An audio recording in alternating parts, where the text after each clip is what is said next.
Hello,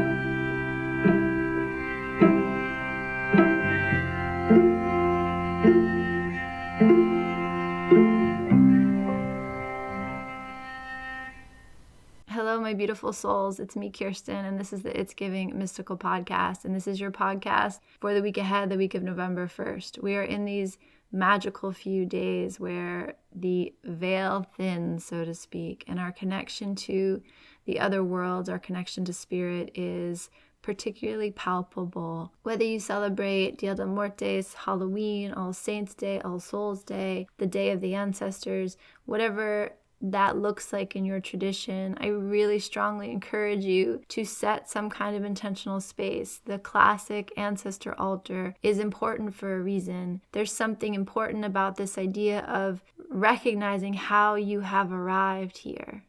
You came here and there were people that came before you, and there might be very real 3D stories about how good those people were, how wrong those people were, how safe they were, how unsafe they were. And all of that is legitimate. All of that is, worth exploration and worth, surrounding yourself in safe spaces, working therapeutically the stories of how you have arrived here. All of that is valid. But there's something important about this idea of not getting stuck in what was and coming to a place of actualization, of authority, where you say, I recognize that this is how I've arrived here. And something about that is enough.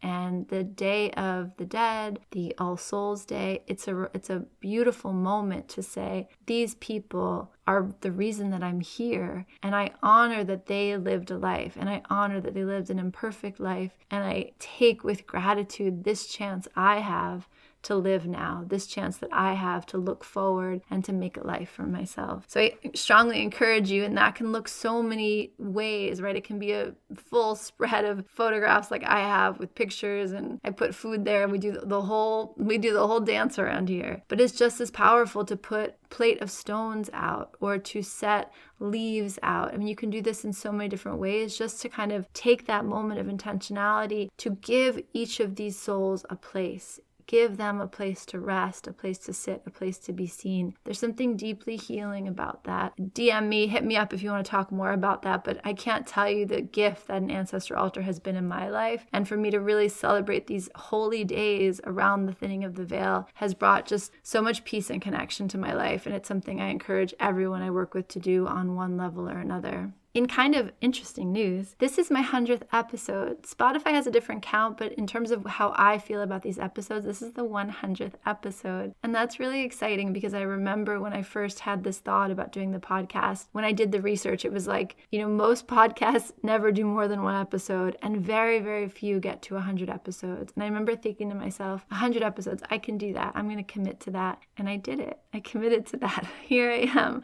And there's something about that weekly practice of showing up with the tarot and showing up here in community and being willing to speak what feels like truth to me in that moment, and hopefully offer that as a gift to you so that we can feel more connected, feel more of the shared experience, feel more of the atmospheric, energetic weather around us, and be empowered to make clearer choices, be empowered to align ourselves with the flow of the universe, maybe even just a little bit more. There's something about that that's been such a gift to me, and I really do consider tarot something, I feel like I have a mastery over it, and this practice of sitting with you every week on this podcast has only deepened it, and it's brought me so much curiosity and insight and healing on my own, in its own right. And I'm just so grateful for it. I'm sure technically I should do something really exciting and special for my 100th episode, but I'm not going to. I'm recording this at night. That's different. I never ever do that, but I am recording this at night. Otherwise, this is going to be like every other week. I feel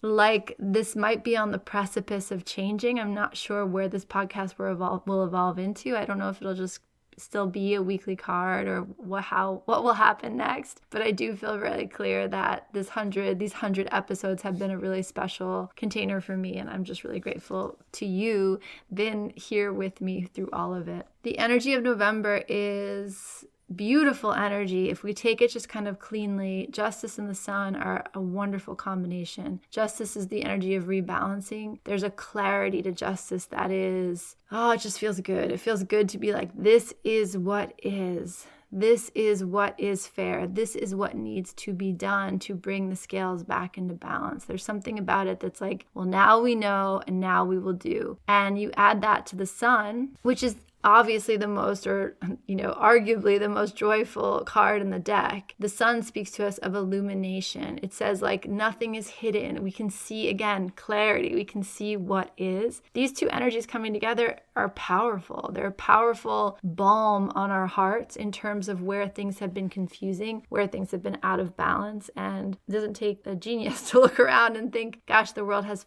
felt really out of balance. The world has felt very polarized. The world has felt like we could all use a little more light, a little more clarity, a little more rebalancing. So again, I do hope that that energy finds its way to us in the month ahead. I hope it finds its way into your heart in the month ahead. What I will say about this 8 year, this is kind of a new thought that's been with me these past weeks. The 8 has so much benefit to it. There's so much medicine with the 8, this sense of power, the number of manifestation, the number of power, the number of materiality, material success. But something that I've been thinking about a lot is, I don't know if this applies to your life, but I've really noticed this kind of repeating patterns, these repeating cycles that people are going through. I find it in my own life, and I also see it very distinctly in the lives around me. So things that you thought you had, lived out last year or 5 years ago or 10 years ago or 13 years ago, and you find yourself back in these same situations. It can be really like specific mundane things, and it can be really kind of existential things, and it can be really intimate relational things. But this way in which we're kind of, the thing I keep hearing is wash and repeat. Like we're on this like rinse cycle, or like the washing machine won't spit us out. Like it's circling and working us and circling and washing and repeating and like putting us through the same cycle over and over again, as a way of squeezing out the excess, like squeezing out the things that no longer need to be here, the ways of relating or the ways of interacting that no longer serve us. There's something about this, the infinity symbol almost being like a little bit of a trap in an 8 year, and a trap like it's like we're contained in it. Like we need to do something very specific to launch ourselves out of the cycle. And the way the infinity loop is going to kind of keep pushing us through this rinse cycle until we learn to do things differently. And there's something about the justice and the sun that says, now you see how this needs to be done differently. Now you see what was being squeezed out of your life, rinsed out of your life, and now you are going to move differently. And that is really encouraged by the card I pulled for us this week, which is the 10 of Swords. The 10 of Swords is an incredibly violent card. It is a person laying on their belly to the earth with swords,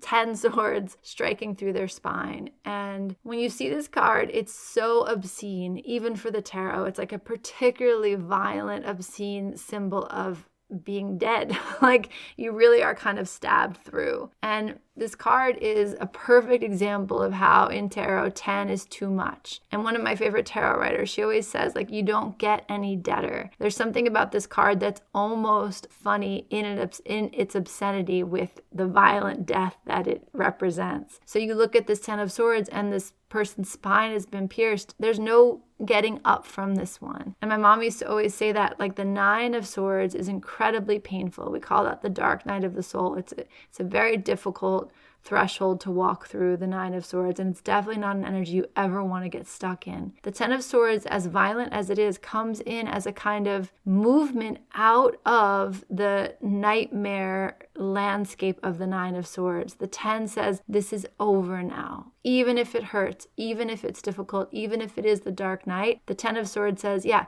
as bad as it gets, the sun will rise. There's something really beautiful about this 10 of Swords. It's like, what's dead is dead. There is no, resurrection from this place. And that's just a really interesting energy to be with us at this moment in time. So the 10 of Swords, I invite you to bring it into your space and to meditate on it. And I invite you to meditate on it in light of justice and the sun, in light of what I was just saying about the way that this 8 years has kind of been showing us these reruns. And can you feel that? Like, are you experiencing that in your life? And it can be something so simple. It can be like a deja vu of a conversation you had. Something happened that was kind of odd back in the day, and that same odd thing happened. You can be having some, conversation in a relationship and be like, haven't we said this before? Haven't we had this conversation before? And there's a way in which, like, the universe is kind of squeezing squeezing all of the juice out of these interactions. Anything you might have missed, anything you couldn't have seen clearly, it's like the concentration, the rinse and repeat, the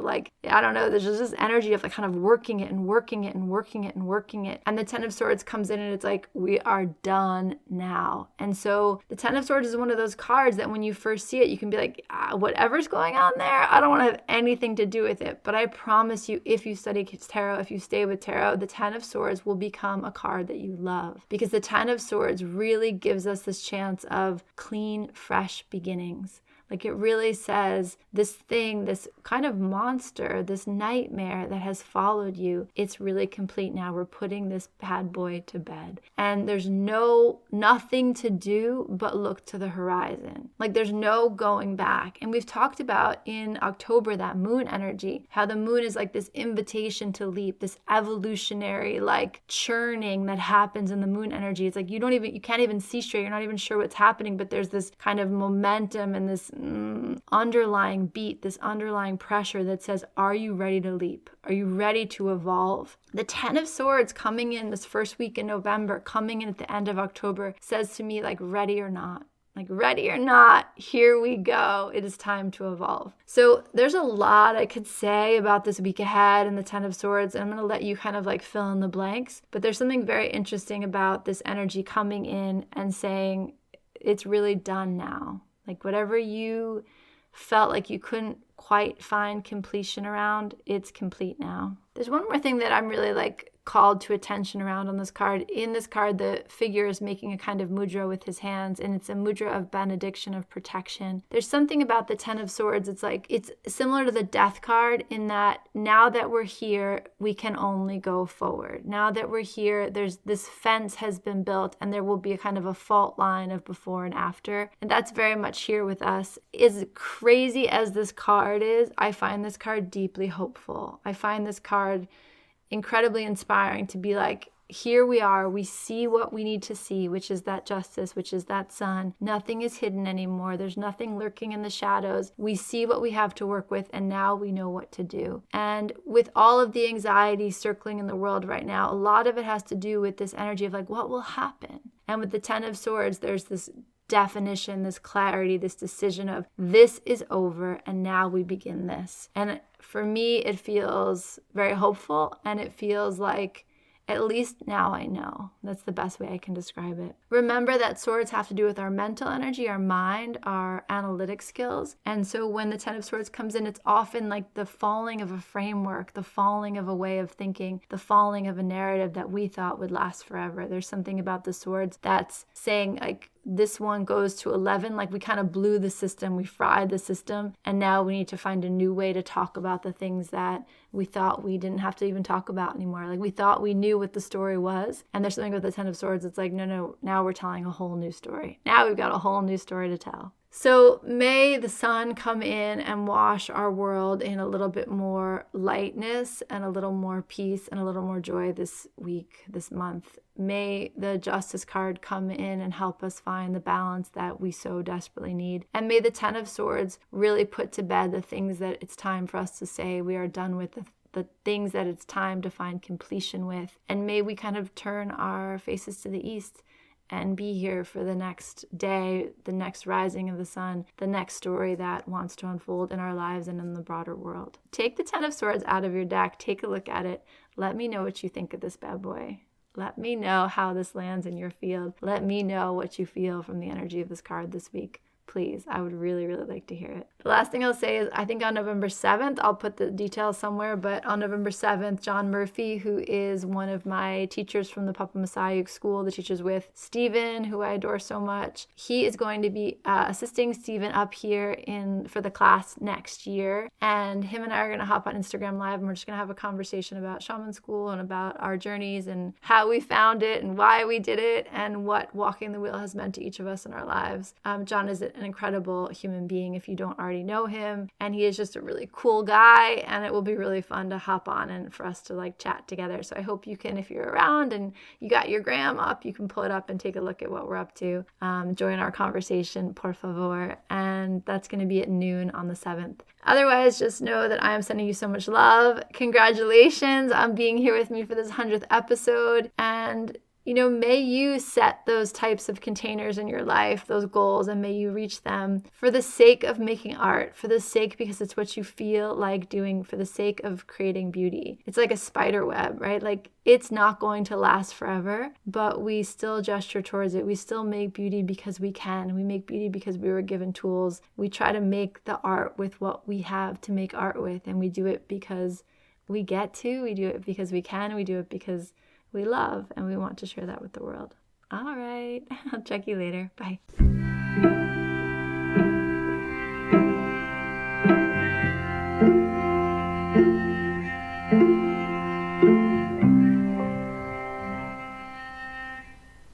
It's giving everything is sacred. It's giving art. It's giving light you up and turn you on and set you free. It's giving curiosity. It's giving freedom. It's giving love. It's giving you are more magical and powerful than you can comprehend. It's giving, I don't know what's happening, but I am so here for it. It's giving you are pure potential. It's giving mystical.